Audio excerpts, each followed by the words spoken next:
शिखर सरांनी हा पांढरा दाणा आणलेला आहे, त्याचं आपण आता तेल काढत आहोत. 5 किलो दाणा आणलेला आहे. सुरुवातीला RPM थोडं जास्त राहील. शिखर सरांनी आणलेल्या दाण्याचं तेल आपण काढत आहोत.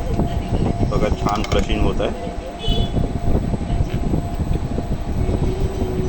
दाणा एकदम सुकलेला नाही वाटत, थोडंसं मॉइश्चर आहे या दाण्याला, त्यामुळे आपल्याला वरून थोडंसंच मॉइश्चर द्यावं लागेल आणि थोडंसं ऑब्झर्वेशन करतच मॉइश्चर द्यावं लागेल त्याला.